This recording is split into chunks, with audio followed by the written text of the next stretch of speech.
Good afternoon. My name is Jessica Guzman. This is my Sports Laws and Contracts final, and my topic is Oakley versus Rory McIlroy and Nike. Rory McIlroy is a Northern Irish professional golfer who is a member of both the European and PGA Tours. A former world number one and a two-time major champion, Rory has had a variety of sponsors over the course of his professional career. One specific sponsor that Rory McIlroy had was Oakley. When signing with Oakley, they had placed the right of first refusal in their contract. This allowed Oakley to match any offer that included payments for glasses and clothing.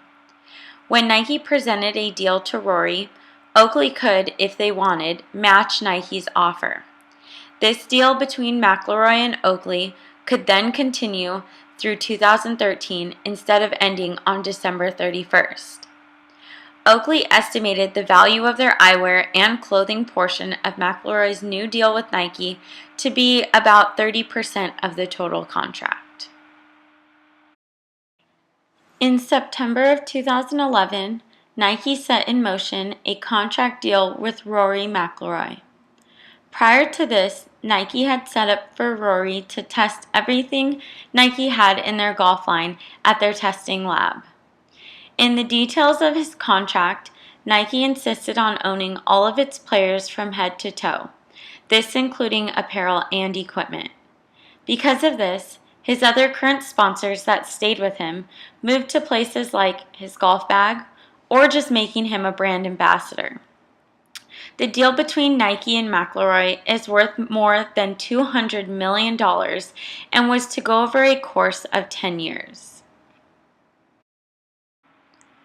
Both Nike and Oakley had their own negotiations with Rory McIlroy. While Nike wanted full control over everything with their athletes, from their equipment to their apparel, Oakley had made an important point and had the right of first refusal in their contract.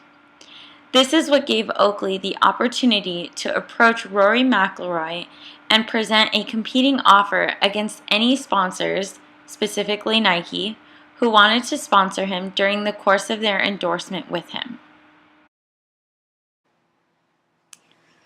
Oakley filed a 5-count complaint against Nike and Rory McIlroy on December 10th of 2010 after the golfers signed an endorsement deal with Nike. Oakley filed this lawsuit claiming Rory McIlroy breached his contract by not honoring their right of first refusal in re-signing him. Oakley claims that McIlroy and Nike had violated that right. Nike believed that they took the professional approach and did not do anything wrong, while Oakley surfaced a signed 2-year endorsement deal for the 2011-2012 year that was to require Rory McIlroy to provide Oakley with the right of first refusal that regarded any offer he received for an endorsement deal covering the time frame that Oakley was with McIlroy.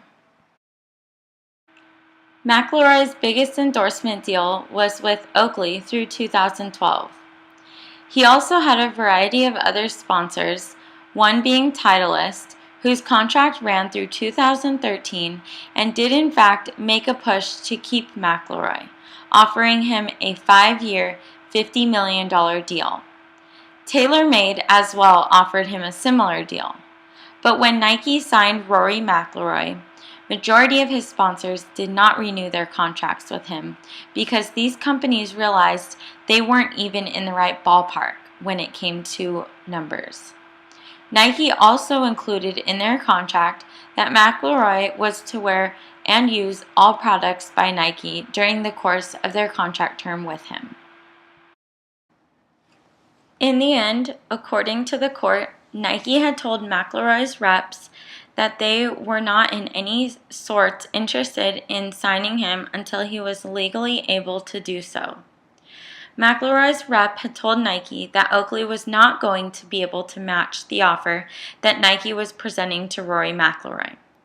as well as signed an additional covenant that would state that McIlroy had no obligations that would potentially prevent him from entering into an agreement with Nike.